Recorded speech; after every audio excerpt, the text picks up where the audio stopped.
Kasunod ng pagpanaw ni Pope Francis, babalik na naman ang simbahang Katoliko sa paghahanap ng susunod na lider nito.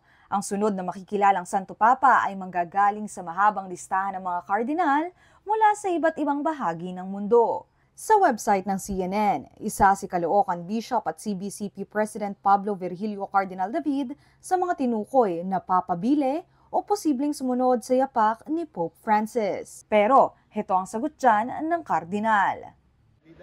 Wala pong kandidato sa conclave. There's no such thing as yung alam ninyong eleksyon. Walang mamimigay ng ayuda, walang maglalagay ng tarpaulin, walang mga ngampanya. Ang conclave po ay isang retreat. Giit pa ni David, ang conclave ay hindi naman talaga maituturing na botohan, kundi prayer meeting ng mga kardinal para matukoy sa tulong ng Holy Spirit ang susunod na mamumuno sa simbahan mula sa kanilang hanay.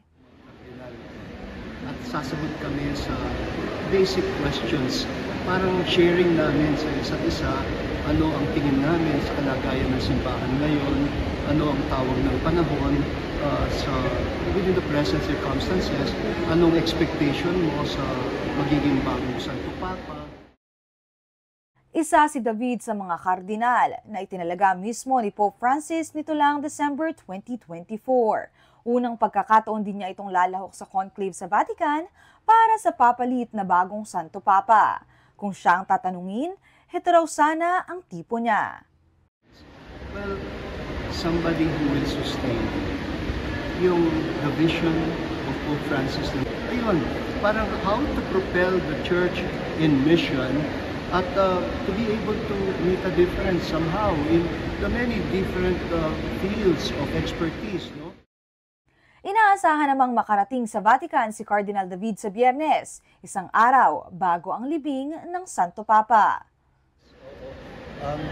Well, I wish makahabol ako sa funeral. Pero ang main obligation ko is to be there to join the conclave. Kasi, syempre, yun yung prinsipyo ng succession in the church. No? Patuloy pa rin naman daw ang pagsasagawa ng Jubilee Year activities sa kabila ng pagkawala ni Pope Francis. Mobile journalist Amy Atienza po, hatid ang mukha ng balita.